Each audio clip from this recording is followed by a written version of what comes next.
Ladies and gentlemen, what if I told you there's a way to never feel powerless again? To walk through life unshaken, no matter what happens around you. It's not about religion or magic. It's about realizing something ancient, something you've always had but never used.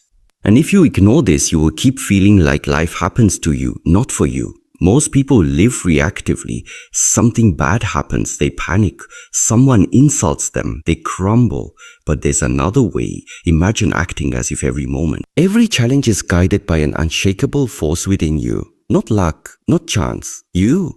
This isn't about ego. It's about recognizing the strength you already have. Let's talk about how the illusion of control and why it fails you. You wake up late, the coffee spills, traffic is a nightmare. Your boss sends a passive-aggressive email.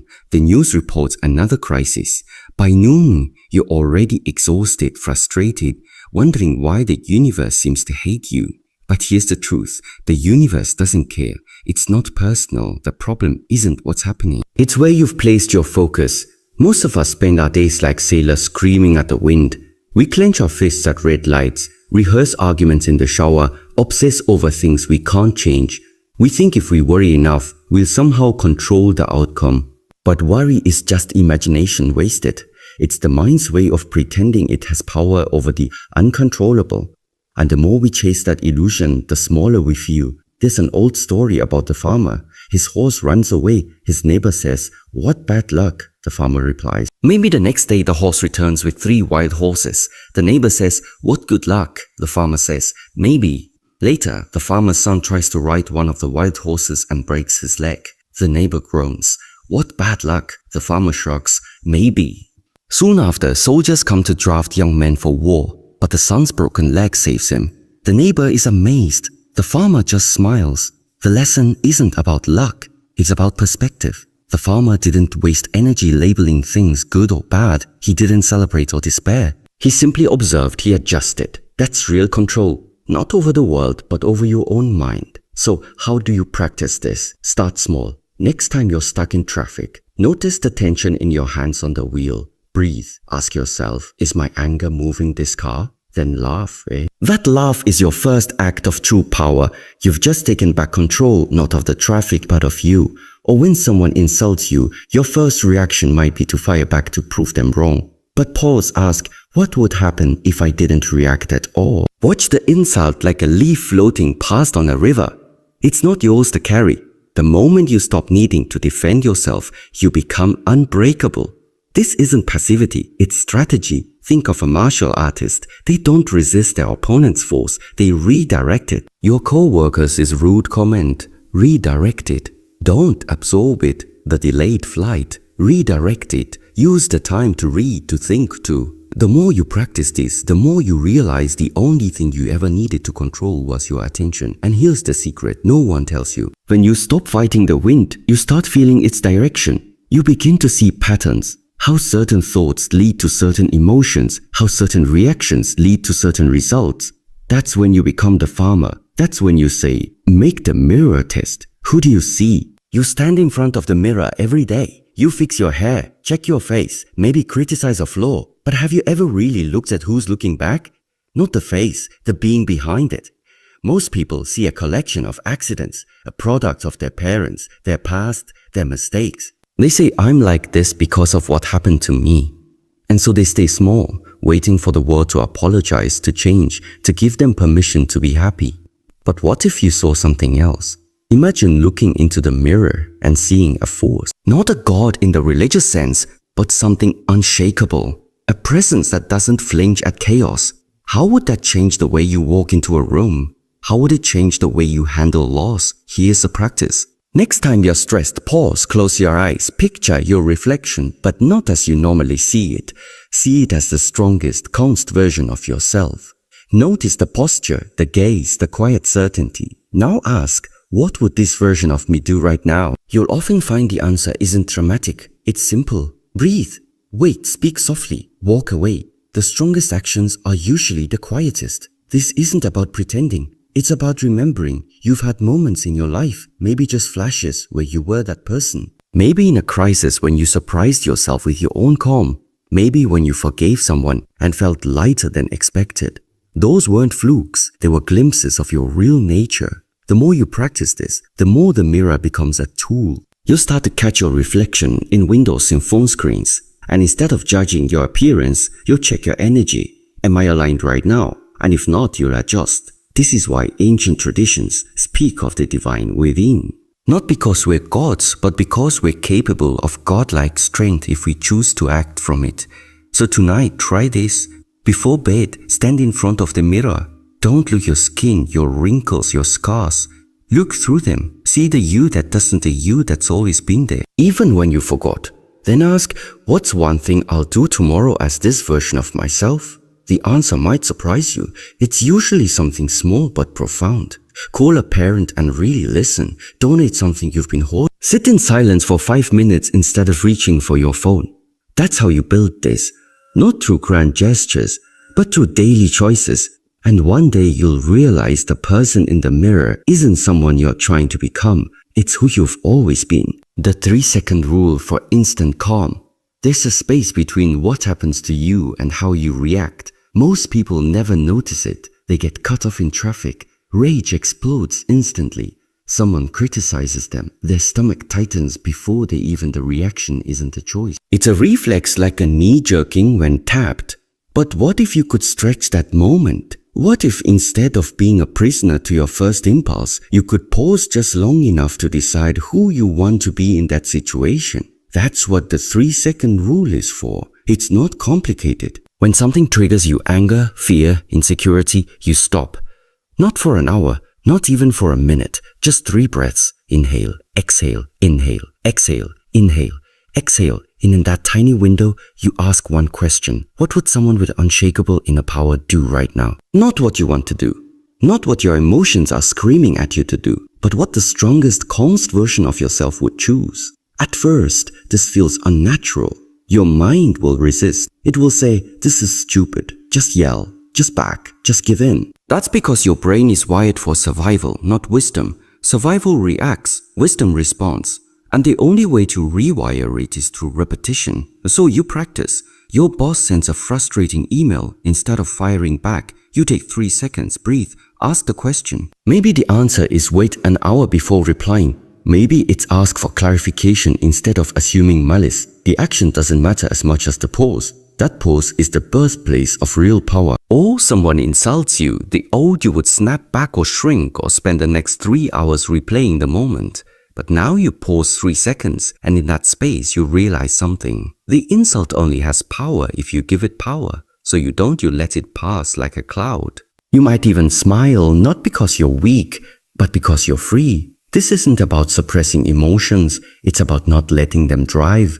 Imagine your emotions are like a wild horse. If you jump on its back with no res, it will throw you. But if you take 3 seconds to steady yourself, to grip the res, suddenly you're in control. The horse still has power, but now it's directed. Now it serves you. The more you do this, the more you notice something strange. The pulse starts to stretch on its own. 3 seconds becomes 5. 5 becomes 10. And eventually you don't even need to count. The space is just there like a buffer between you and the world. That's when people will start saying things like, how are you so calm all the time? And you want to laugh because you know the truth. You're not calm by nature. You're calm by choice, 1 3-second pause at a time. Why most people never tap into this power? There's a reason so many people live their entire lives feeling powerless. It's not because they lack strength. It's not because they're unlucky or cursed. It's because they misunderstand one simple idea, acting as if they think it means faking, pretending to be happy when they're sad, pretending to be confident when they're scared. And who wants to live like that? A mask over their true feelings, a performance for the world. No wonder they reject it. But that's not what acting as if really is. Faking is lying to others, and yourself acting as if it's something entirely different. It's choosing on purpose to embody the version of yourself that you know deep down you're capable of being. Here's the difference. Imagine you have to give a speech. You're nervous. Your hands shake. Your stomach churns. The fake approach pastes on a smile. Force a loud voice and hope no one notices your fear. It's exhausting and it doesn't work. People sense the tension, the acting as if approach. You don't deny the fear, acknowledge it. But then you ask, how would I stand if I were completely confident right now? Maybe it's shoulders back, feet planted, slow breaths. So you do that, not to trick anyone, but because that posture is available to you right now. You don't have to feel confident to stand confident. And here's the secret. Your mind follows your body. When you stand like someone who's unshaken, your brain starts to believe it. The fear doesn't disappear, but it stops controlling you. Most people never try this because they're waiting for the feeling before the action. Once I feel brave, I'll act brave. But it doesn't work that way. Action comes first. Feeling follows. This is why so many stay stuck. They think power is something they have to earn, something that comes after years of struggle, but real power is a decision. It's putting on the cape before you feel like a hero. Try it today. Pick one small situation where you normally feel insecure. Maybe it's speaking up in a meeting. Maybe it's setting a boundary with a friend. Before you act, pause. Ask, how would the strongest version of me handle this? Then do that thing not as a performance, but as an experiment. You'll be amazed at what happens. Not because the world changes, but because you do. The stoic secret to handling betrayal. The knife comes when you least expect it. A friend who suddenly turns cold. A partner who walks away without explanation. A colleague who takes credit for your work. The pain is real, sharp, immediate. Your first thought. How could they? Your second thought. I'll make them pay. This is the natural reaction, human reaction, but there is another way. Imagine for a moment that this betrayal wasn't an attack, but an invitation. Not from the person who hurt you, but from life itself. What if this pain was sent to show you something?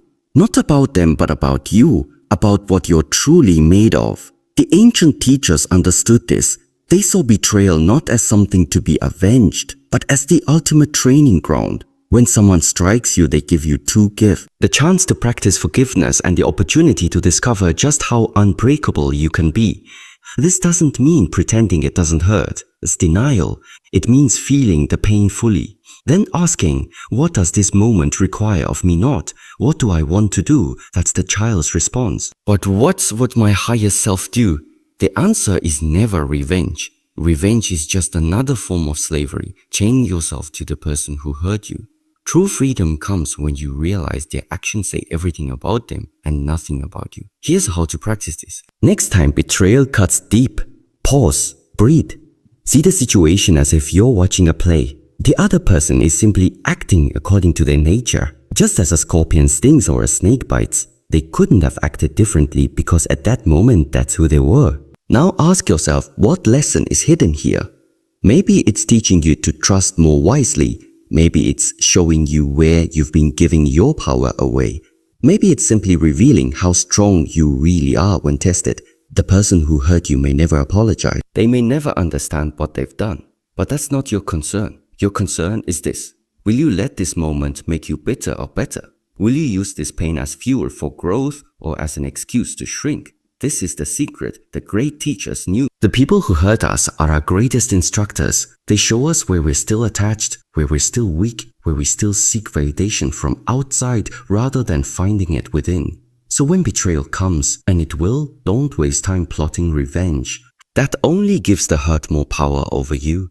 Instead, do something revolutionary. Thank them, not out loud, but in your heart. Thank them for showing you where you still needed to grow. Then grow. That's how you turn poison into medicine. That's how you transform victims into warriors. Not by fighting back, but by rising above. Not by returning the blow, but by becoming someone who cannot be wounded in the same way again. The final stage when you can think of them and feel nothing. No anger, no pain, just observation. That's when you'll know you're free. That's when you'll understand. They were never your enemy. They were your teacher all along. How to speak like you're never afraid. Words are spells. Every sentence you utter is either a prison or a key. Say, I can't often enough, and you believe. Say, I'll find a way consistently, and the universe will rearrange itself to make it true. Most people don't realize they're in a constant conversation with themselves. One that shapes their reality more powerfully than any external force. The way you speak about your life isn't just describing your experience. It's creating it.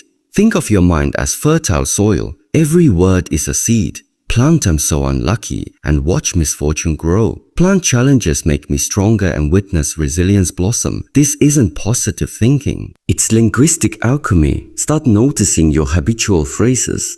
the offhand comments you make about yourself and your life. I'm terrible at this.